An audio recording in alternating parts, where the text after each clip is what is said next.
Right. Live video is starting. Okay. So Right. Normal. Okay. Normal introduction. Look, thank you so much for joining us. Is that working? yeah, it says you're live. You're now live. All right. We're definitely live. Okay. As usual. Look, I wanted to talk about two things. We've done a second article on the rocks. We did started with one, the top 10, and I intended to do 10 in that article, and of course I didn't. I got three done.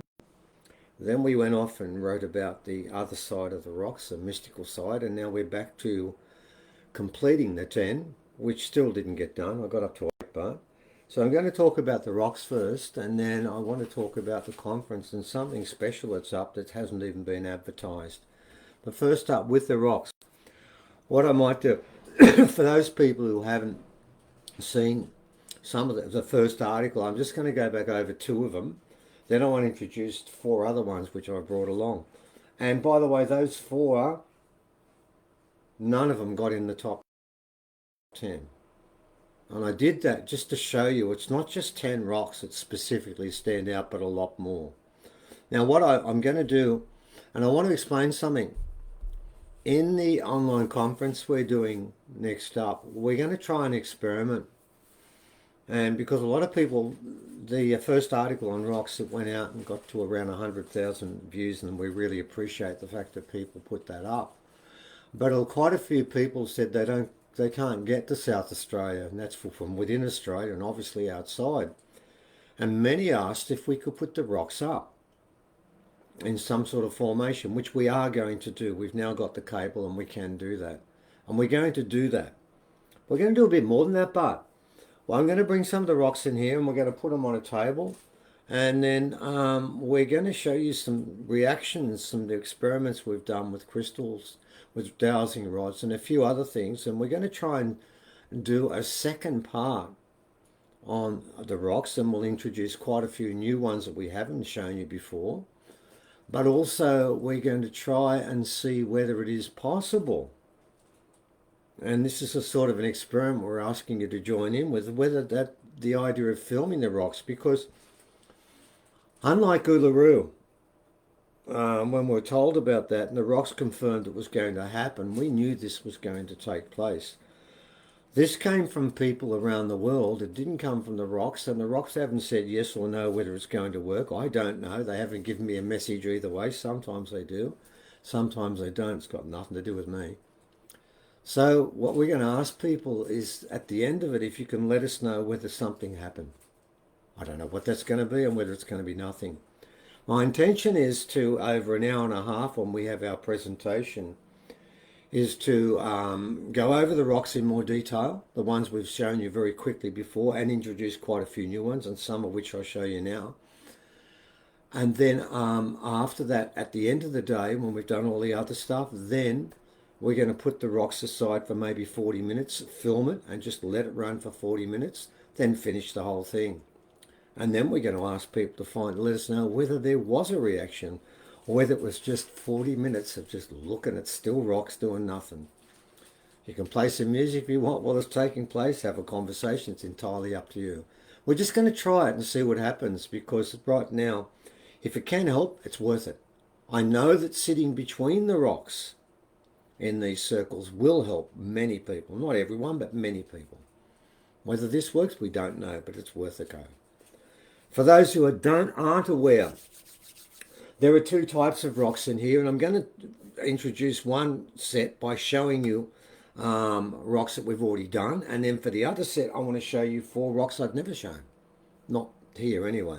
So first up, I'll try and do this properly. I've worked out how to do this to an extent. You've got to hold it near my face, which is probably a really good idea. We've got this rock here. This is Ross's rock number one, and we've spoken before about the fact this was found at a place called Carrion near Gosford, and it was found 1 metre beneath the surface, which means it's over 10,000 years old. And what I'm showing you is the two main sides there, and then, as I've shown before, there's a connecting side here where you can see some finer lines, and with all the rectangular sides, there's one side that has nothing.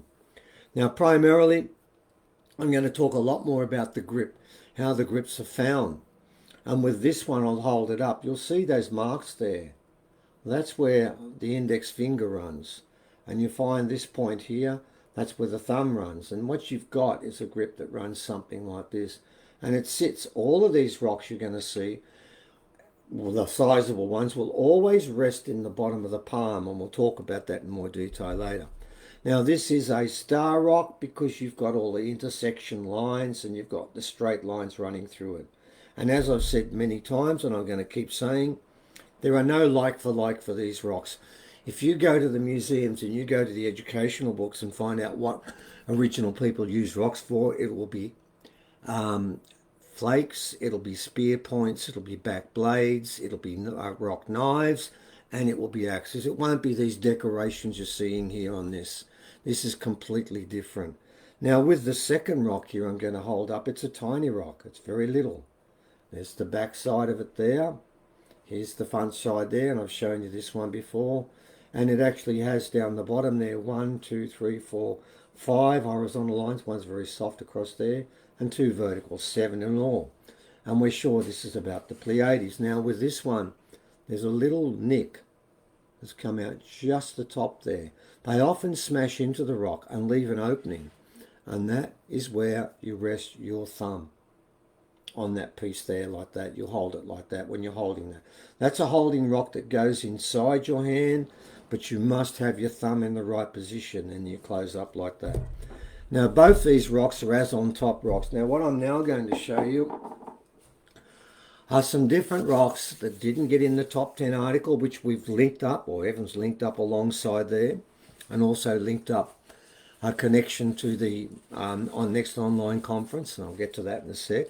Now I'm going to show you 4 rocks that aren't in the top 10, probably in the top 30. To give you an idea, it's not just a freak occurrence of a few rocks that have turned up that look odd. The first one I'm going to show you is quite interesting. I'll hold it up now.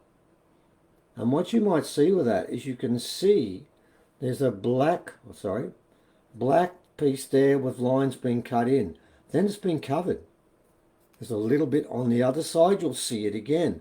The whole of this rock, when I talk about it being coated, normally the coats are like these ones where you've got a thin veneer on top, you cut in and you get a different colour, and that gives your contrast. And there you see the lines. With this one, they've made the rock, completely covered it, it's all black. That would have been the coat they put on top, and you can see there's a different colour again. Then the whole thing's been recoated again. Now that's completely different. This is the only example we've got of this, of 2 coats of rocks. And what I'm going to make a point, and I've made this many times and made it in the article, is when you look at the coating, it's always the same thickness all the way around every side. How they did that, I don't know. And then you can see they've covered this narrative up with something else. Now, why they've done that, we have no idea. What I can tell you was it was done. And you cannot do this by just chucking it in a fire and throwing something on top and seeing what sticks. It's not like that. So that one's quite interesting because, hey, yes, it's got a message in there, and the message has been covered. Now, whether these bits have worn away, I suspect it was. I think the whole thing was covered up some time ago, maybe 4,000 years ago, when a lot of rocks were taken off the men and hidden, but we won't go into that story today. Okay, let's look at another one. I mentioned this before very quickly, but I think this is a really important one to look at because this is actually petrified wood. And what's happened on this one here is you'll see they've smashed away a piece there for the thumb to rest. The thumb rests like that as you're pointing forward. I'll try and get that. Hang on. There we go. The thumb rests up there on that piece there, and you can see it's actually along here. That piece has been cut away. And there's a line that runs around each side there. Now, for me, the most important part of this story is, and it's the same with the others, we focus on 2 parts. We look at the fact that there's technology that doesn't fit. But this is petrified wood. You can't cut this like that. You can't make a point like that, again, just by putting in the campfire. It's meant for a reason. It has a function. Now, the function people don't like because it's the magical part of this story. And obviously in our next presentation, we will involve stories about what these rocks have done. If you're going to believe they're capable of this sort of stuff, you've got to have demonstrable proof that they can do the things they can do. The next one is fascinating because you've got something brand new there. First of all, see how the rock's been polished? And then secondly, this is an incredibly hard rock and they've just punched. On this side, they've done it again. They've punched all these holes in there. That looks like a star chart to me. And then they've made a warrior there carrying a spear of some form. But across there, the rock's been shaped fine, but all the way around there, it's been punched in there. Now, we haven't seen one like this before. I'm showing you this because when we talk about the technology involved in marking these rocks, don't think it's just one blade. It's many different blades, and I'm not even sure they're blades. They could be lasers. But this again, what's this? How do you punch a rock like this? I remember the lady who gave us this, it was in Melbourne, I think, just after we'd seen the skulls and we showed them for the first time. Might have even been Geelong somewhere. And she walked along, and I know she still follows what we're doing. She might even be watching. She just gave us this. Said you need to look after it, and we have. But ladies and gentlemen, how do you do these sorts of things using the technology that original people had when we came here? And I'm part of the original people, I'm part of the people who came. We're all a mixture now. How they didn't have this then. This is the point here. This doesn't belong to recent times. And look what's happened. The rock's being polished, it still shines. You put a light on it, I'm trying to now, and you can see it shining in the light. Rocks don't do that. And very quickly, just one more, just to keep people on song with what we're doing. Here's another rock that's been marked in different ways, but you've got a very good end. You can see the rock underneath. You can see the rock that's underneath, and it's a completely different colour. This is not a patina that's come on top. It's been cut, been marked. There's lines all over running in different directions. It's been marked on around the back there, but sometimes in some places the base rock is showing. And you can see, like I said before, these have all been marked in special ways. They are not tools. They're not weapons unless you pick the rocks up and throw them at people. They're implements, and these implements are meant for, well, that's the other part of the story we're going to talk about. Now, what is interesting is this time around, as I said, if we just did archaeology every time, we couldn't do 15 different things. We're doing all the different parts of this change. And this time around, we're looking at, we've got an original elder who's got a PhD, and she's doing a story about her family and a blackfella way of living in our society today. Then we've got Dr. Rita Louise looking at empaths and narcissists and looking at a white fella society and how that works. And we're trying to look at the strengths and weaknesses of both societies to find out what this future is going to be like. Now, what fits in perfectly to that investigation is an elder who contacted me from Moree, a place I taught at. And actually, he was at the school when I was a teacher. I actually never taught him. I taught his brother, Alfie. And I do remember him. And actually, I've got a visual memory of most of the kids I taught at Corelli and nowhere else. And my apologies to the other kids. It's not as if I didn't like you. It's just that for some reason, their faces and their names stuck in much stronger. And he contacted me about what was taking place in a school that actually my wife worked at for a while called Moree East. It's a primary school. And what they're doing in the infants, which I think is the future of education on this planet. And I've asked him to come and speak. His name's Matthew Priestley, and I'm giving him 1 hour. Normally we give half an hour for guest speakers, but this time around, because the topic is so damn important, I want everyone to understand what's happening at this school, which was given the Minister's Award for New South Wales for what's happening in this school. So it's not something make-believe that the authorities don't know about. They awarded it as a massive innovation in education. And what happens is this, when the kids come to school, and believe me, I worked in the high schools and stuff, and I know this, if you're going to get children to be different, and to have the right way of thinking, the right way of doing things, and the right way for the future, you get them in kindergarten, years 1, 2, and 3 in kindergarten when they're first there.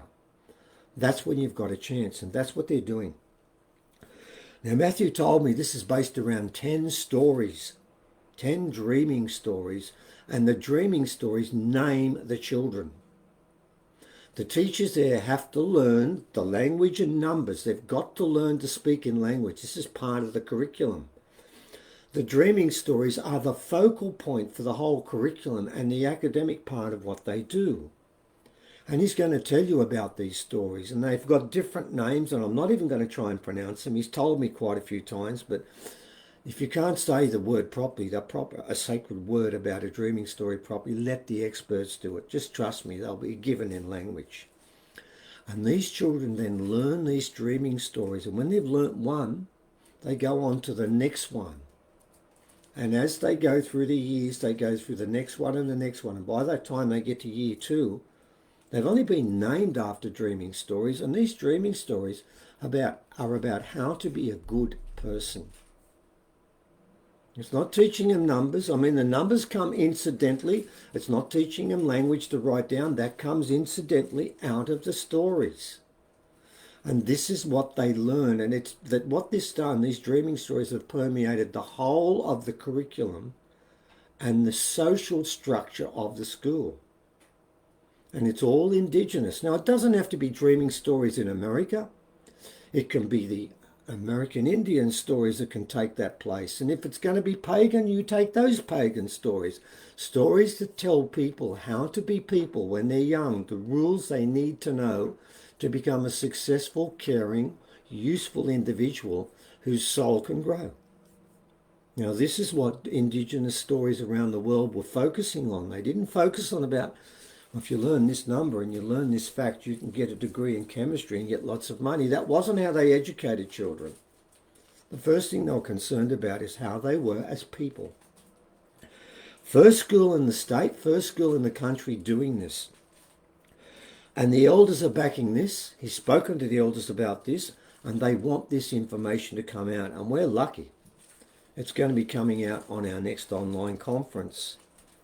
And yes, look, quite recently and occasionally, we do get criticised for charging money, don't we, Evan? Oh, God. Can I just make a point with this? Right now, in this world, Evan doesn't have a job. Leah doesn't have a job. I'm okay, but it's okay. I don't get the money. I give it to Evan anyway, whatever we get out of this. And you know what? All the other people involved get an equal share with us. We don't ask much, really. And it goes equally between every speaker here. Now, this time round, you've got 2 original speakers. So some of that money is going to go to people that are original. Some is not going to go to original people. What do they all share? They're committed and they're devoted and they're trying to find the truth, and they've found some truths and they're trying to get them out, and it's near impossible to do so right now. And we've got to eat too. So I mean, don't think upon this like, oh look, $27, I can watch stuff for free.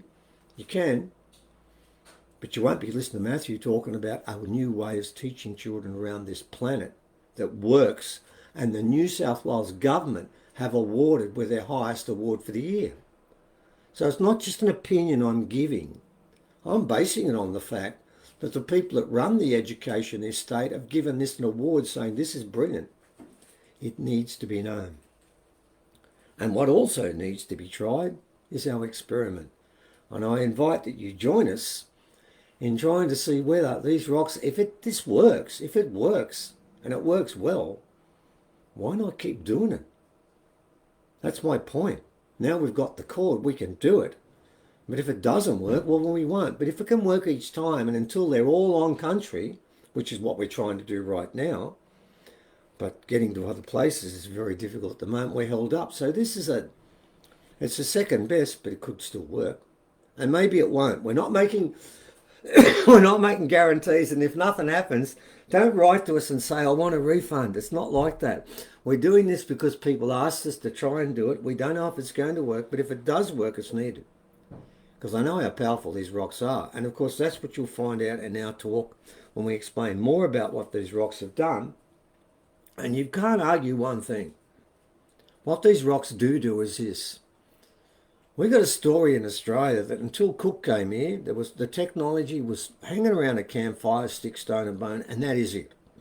End of story. And that's all you need to know about blackfellas before the whitefellas came.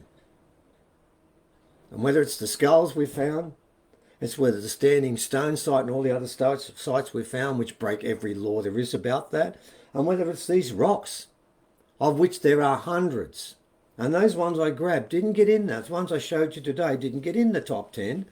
And there's another 60 that all have cases to get into the top 10.